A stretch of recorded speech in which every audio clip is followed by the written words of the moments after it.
আসসালামু আলাইকুম। আজকে আমাদের ট্রেনিংয়ের দ্বিতীয় দিন। এই দ্বিতীয় দিনে কি করলাম সংক্ষিপ্তভাবে আপনাদের দেখানোর চেষ্টা করব।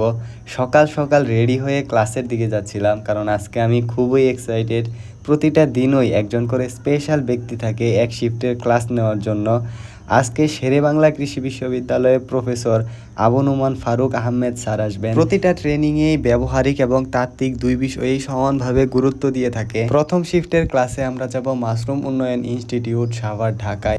মাশরুম নিয়ে ব্যবহারিক সব কিছু দেখানোর আগে আমাদের মাশরুমের তাত্ত্বিক বিষয়গুলো খুব ভালোভাবে বোঝা দরকার। তাই প্রথমে আমাদের একটা ছোট ব্রিফিংয়ের মাধ্যমে সবকিছু বুঝিয়ে দিলেন ডক্টর মোহাম্মদ ফেরদৌস আহমেদ স্যার, যিনি বর্তমানে মাশরুম উন্নয়ন ইনস্টিটিউটে কর্মরত আছেন। মাশরুম যেহেতু আমাদের বাংলাদেশের জন্য নতুন একটি ফসল, সর্বশ্রেণীর মানুষ এটাকে ফুড হিসাবে এখনও গ্রহণ করেনি, তাই এর উৎপাদন সহজ হলেও বাজারজাত করার যে বিষয়গুলো সেগুলো এখনও খুবই চ্যালেঞ্জিং রয়ে গেছে। তাত্ত্বিক ক্লাস শেষ করার পর মাশরুমের স্যুপ এবং মাশরুমের চপ দিয়ে আমরা ব্রেক নাস্তা করলাম। এখানে আগত প্রশিক্ষণার্থীদের মাশরুমের স্যুপ এবং মাশরুমের চপ দিয়ে নাস্তা করানো হয়, যাতে মাশরুমের টেস্ট সম্পর্কে সবারই ধারণা হয়। প্রথমে আমরা এমন একটা সেরে গেলাম যেখানে সফলভাবে মাশরুম চাষ করা হয়েছে এবং প্রায় 90% মাশরুম হারভেস্ট করা হয়ে গেছে। মাশরুম চাষের জন্য উপযুক্ত ঘর কেমন হওয়া উচিত এবং এর অভ্যন্তরীণ পরিবেশ কেমন হওয়া দরকার এ সম্পর্কে ঘুরে ফিরে একটা ধারণা নিলাম, এবং মাশরুমের ভ্যারাইটি অনুযায়ী এর চাষ কেমন হওয়া দরকার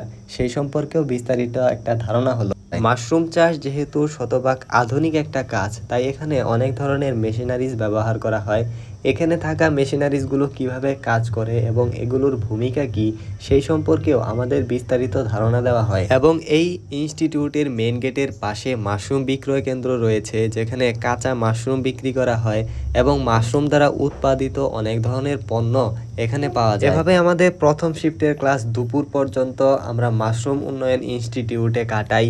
এরপর দুপুরের লাঞ্চের পর আমরা আবার আমাদের প্রশিক্ষণ কেন্দ্রে চলে আসি এবং আমাদের সেই কাঙ্ক্ষিত স্পেশাল ব্যক্তিও চলে আসেন এবং ক্লাস নিতে শুরু করেন। প্রফেসর নোমান ফারুক আহমেদ স্যার বিশ্ববিদ্যালয়ের শিক্ষকতার পাশাপাশি তিনি বাংলাদেশের একটা বড় প্রকল্প গ্যাপ এর পলিসি মেকিং নিয়েও কাজ করছেন এবং বাংলাদেশের অভ্যন্তরীণ এবং আন্তর্জাতিক যত গ্যাপ রিলেটেড সার্টিফিকেশন আছে এগুলো নিয়েও বিস্তারিতভাবে কাজ করছেন। বিশেষ করে যারা ভবিষ্যতে বড় উদ্যোক্তা হতে চায়, আন্তর্জাতিক বা অভ্যন্তরীণ পণ্যগুলো এক্সপোর্ট করতে চায়, তাদের জন্য এই ক্লাসটা খুবই গুরুত্বপূর্ণ ছিল, কারণ তিনি খুবই গুরুত্বপূর্ণ ইনফরমেশন আমাদের সাথে শেয়ার করেন। এভাবেই আমাদের দ্বিতীয় দিনের সারাদিনের সকল কার্যক্রম শেষ হয় এবং পরবর্তী প্রেজেন্টেশনের জন্য আমরা রাতে প্রস্তুতি নেই। সবাই ভালো থাকবেন, আল্লাহ হাফেজ, দেখা হবে পরবর্তী কোনো ভিডিওতে।